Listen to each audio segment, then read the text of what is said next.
Hey everybody, today we're doing a topic video and I'm going to be discussing all things John Williams. I don't know, I've been talking about Star Wars a lot lately. I've been watching my reviews for that and just revisiting obviously a lot of nostalgic soundtracks absolutely from a certain period. The way that a lot of people listen to certain bands, certain artists, that was me with John Williams. Anytime a new score came out, it was like a new album to me. I suppose he's like the perfect gateway drug, I think, for a lot of people to get into a certain type of film scoring.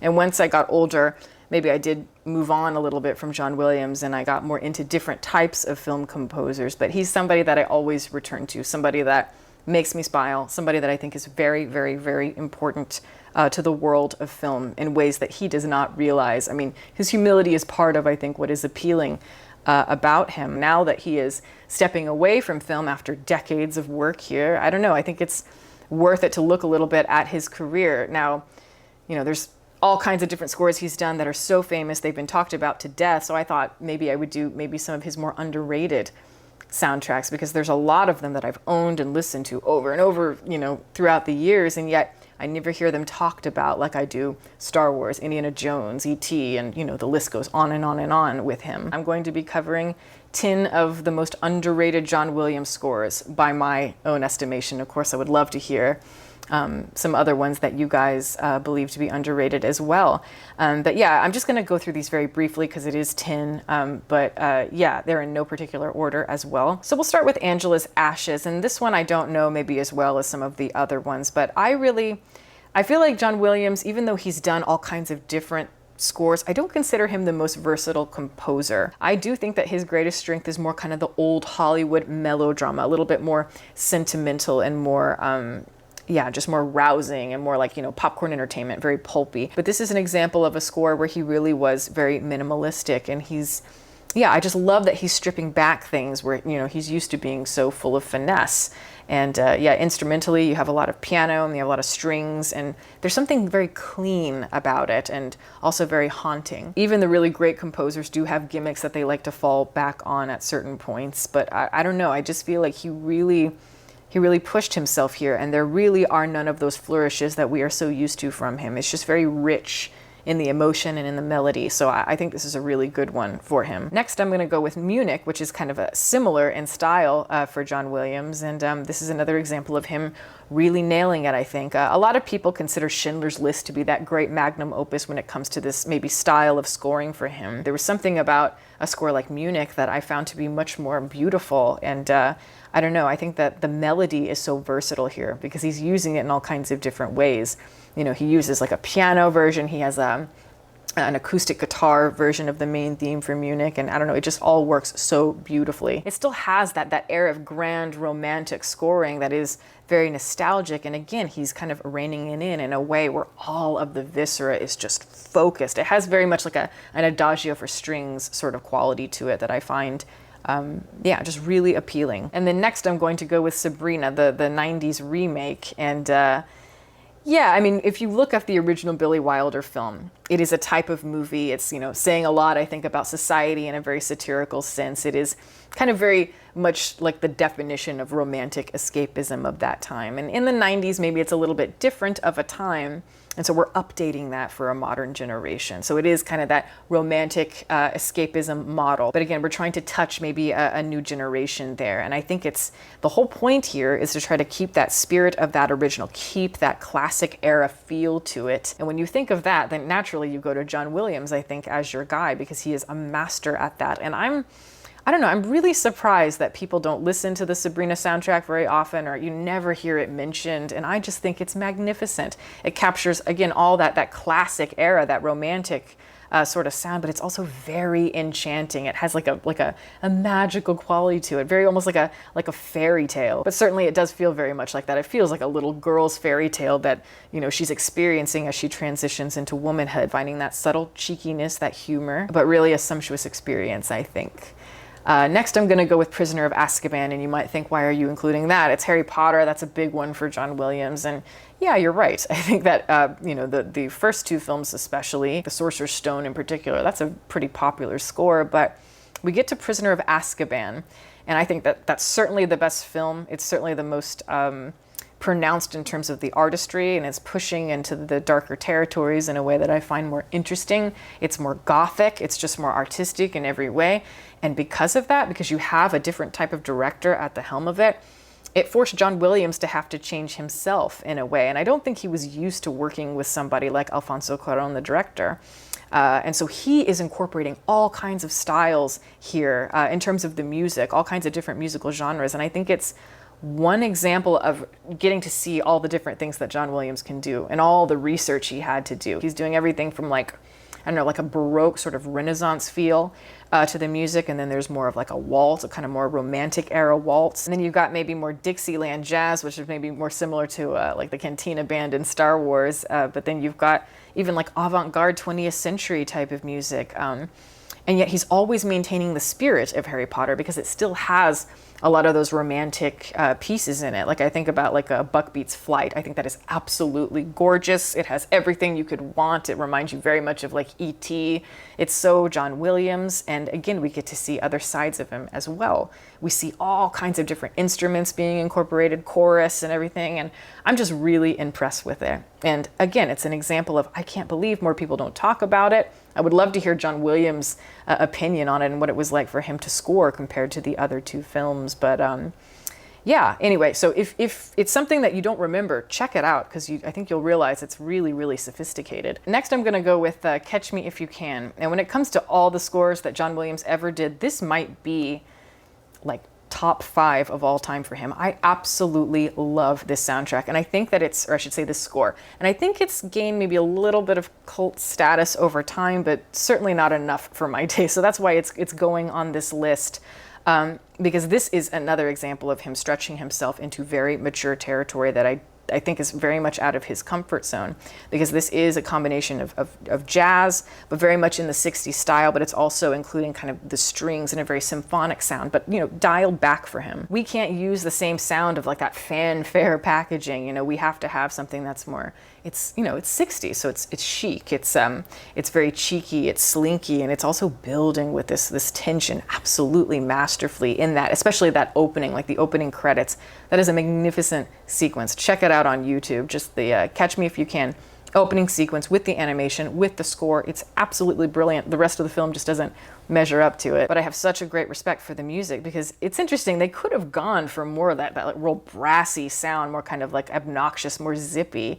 And yet they went for something that is, you know, again, more mature, more symphonic, but it, you know, it has that duplicitous sound. I think it's absolutely fantastic. Next, I'm going with Superman, which is, you know, the original Donner Superman film from the 1970s. I love Donner, and I love just that brightness, that palpability that he has. And that's something that John Williams absolutely understands. You know, as somebody who comes from making Jaws and Star Wars, of course, it was only natural for him to make a movie like this. And while I do think that this is maybe more famous than some of the ones that I have on this list, it's definitely not talked about in the way that you hear about like Indiana Jones, or you hear about Jurassic Park or something like that. When I listen to it, to me, it sounds like Williams is really having fun with it and really kind of getting in touch more with his humor and with that childlike abandon, because, you know, the movie itself, I've always loved that it does feel so much like it's in the heart of a child, and so many comic book movies miss that. And Williams, just like the film, captures all of that. You know, it's capturing the cartoonish pulp of comic books and the humor and the cheekiness, and yet it has a really grand power to it at times. It feels almost like 2001, seriously. I love the theme to Krypton. I think it's really, you know, it has a really grand quality to it, but it is always really fun. And I love, you know, just kind of the off-kilter sounds of the strings and everything, and the horns, the humor of that, especially for the March of the Villains, which is a very silly sort of theme. And then there's the very lush theme of Can You Read My Mind? And yeah, I don't know, it's just incorporating, again, all of the things we love about old Hollywood, but updating it for a new generation. And I love this score to death. And next I'm going to go with more 2000s era John Williams with Memoirs of a Geisha. This is an example of him also going into uncharted territory, going more Eastern. So he's going for like Asian Mandarin sounds here, but it also combines that Western influence as well. And it's kind of balancing the two quite well, I think. And naturally, you know, the Western point of view is very inherent in Williams already, so it's kind of perfect. But he's also somebody that we're learning can adapt in certain situations. And any time that I say that John Williams is maybe not the most versatile composer out there, which I do stand by, he will always surprise me. Something like this will come out and I'll be like, wow, you've impressed me. This is yet another example of a movie that is really not very good, and the composer that they have is just in another league, and he is elevating it, I think, the best that he can.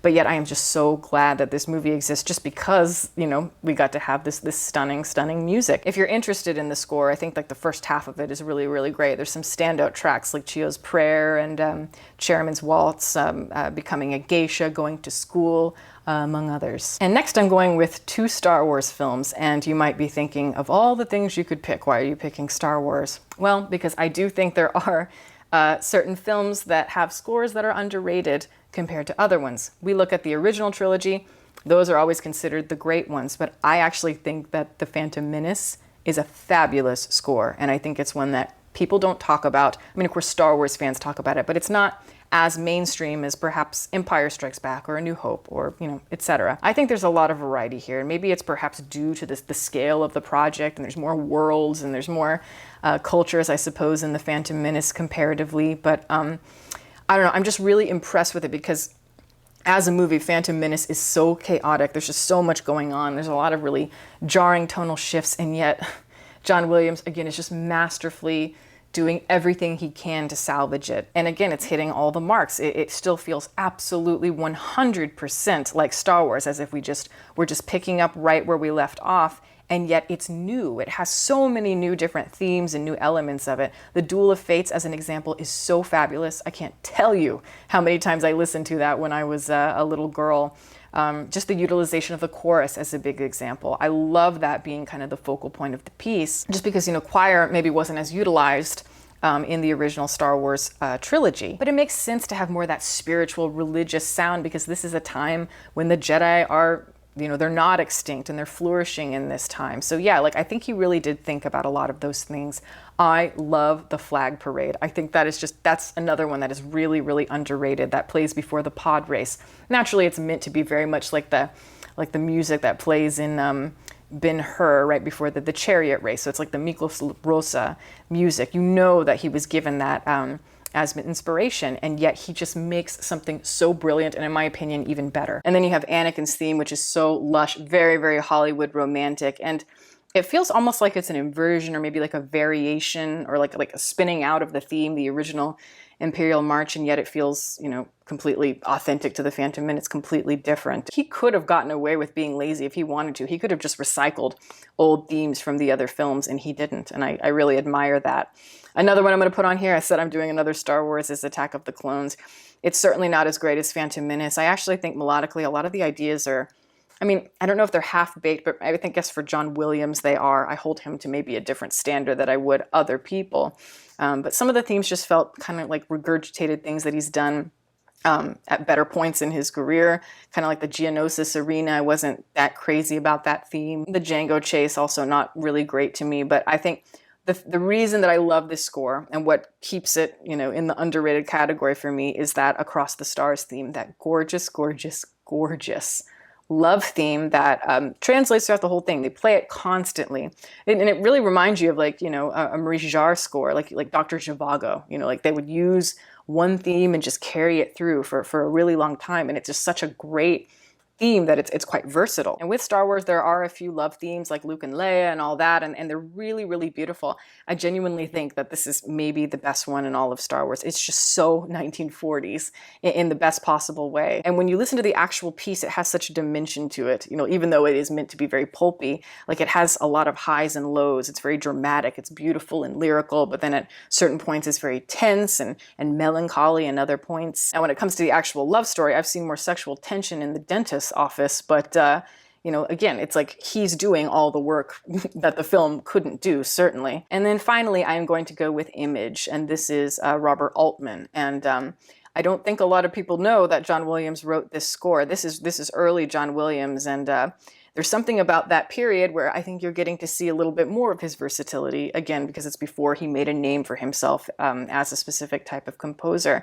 But this is very interesting because it's off kilter, and it reminds me more of like experimental avant-garde, like 20th century music. And like I mentioned in Prisoner of Azkaban, he takes elements there. But I'm just seeing a lot of things that I normally don't get from him, and yet they are absolutely John Williams. When you listen to it, you're like, this absolutely sounds like John Williams. And that's, you know, and that's a wonderful thing. Absolutely. That's a true artist. And I love the haunting piano and kind of the whirling strings that just build with everything. And I do like it when he gets a little bit down and dirty. And I like that. That's the shrill quality of this is very exciting to me. But of course, he's balancing it and mixing it with a lot of that more haunting and mystical stuff as well. And so I wish he had done more stuff like this in his career, but I'm glad we have some of it. But yeah, so those are a few. And John Williams has done so many different scores. It was really hard to narrow it down. So, you know, I know there's a lot of people that love Hook and Home Alone, stuff like that. But yeah, let me know what you guys think. But that is the video. Thank you guys so much for watching. I'm going to plug my website. As always, it is deepfocuslens.com. I'm an artist. I do commission portraits, and I also sell prints of my work. If that is something that you're interested in, you can always go to the website below. And if you have a question about a commission or a print, you can always email me. My email is in the description box below as well. Also, I'd like to give a shout out to my patrons who are wonderful. Thank you guys so much for your support. If you are interested in supporting, the link for that is below, as well as the rest of my social media information. You can watch more videos here, and you can subscribe if you'd like. Catch you next time.